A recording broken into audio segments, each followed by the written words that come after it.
leur mariage aura duré 6 ans. En 1959, lorsqu'elle n'avait que 14 ans, Priscilla Beaulieu a rencontré celui qui est devenu l'amour de sa vie à Bad Nauheim, en Allemagne. Elvis Presley, à l'époque, était déjà la star que l'on connaît et adulte toujours aujourd'hui. C'était pendant son service militaire. Mes parents m'ont emmené chez lui. Il avait 24 ans. J'étais très timide, pas du tout le genre de fille à hurler à un concert, racontait-elle au Huffington Post US. Il m'a fait asseoir à côté de lui et m'a posé plein de questions. Tu vas à l'école? Ou? J'étais si nerveuse, je ne savais pas quoi lui dire. Il est allé au piano, s'est mis à chanter pour me mettre à l'aise. Et la jeune adolescente lui a tapé dans l'œil. Quelques jours plus tard, on a reçu un appel, il voulait me revoir. Je n'ai pas compris, j'avais été si ennuyeuse. Nous avons beaucoup parlé musique. À la fin de son service, 6 mois plus tard, il m'a invité à le suivre à Graceland, racontait-elle. Après avoir déménagé aux États-Unis, et accepté que son compagnon aille voir ailleurs, Priscilla a accepté sa demande en mariage. La cérémonie s'est déroulée à Las Vegas le 1er mai 1967.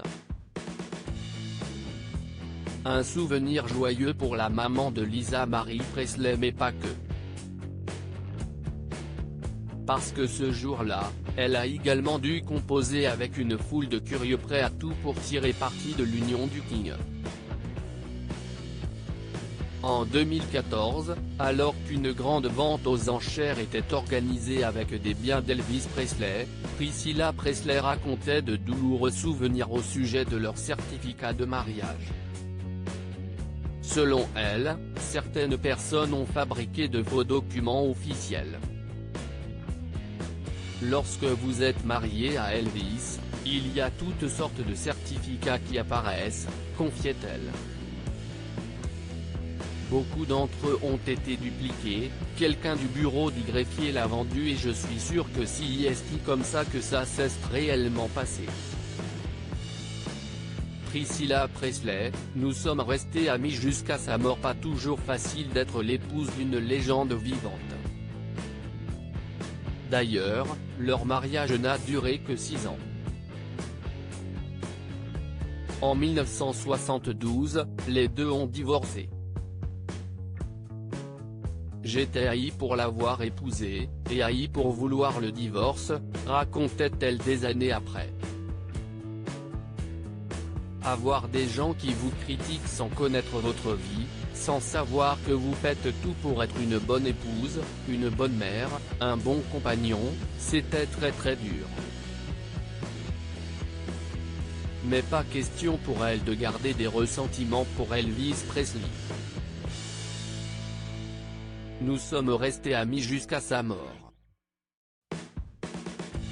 Nous étions toujours là l'un pour l'autre, c'était une relation douce, confiait celle qui lui a dit adieu en 1977, lorsqu'il a été terrassé par un malaise cardiaque à seulement 42 ans.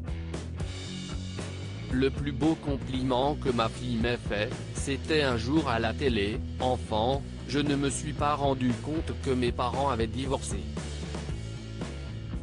Depuis son décès, c'est à Graceland qu'il repose pour l'éternité.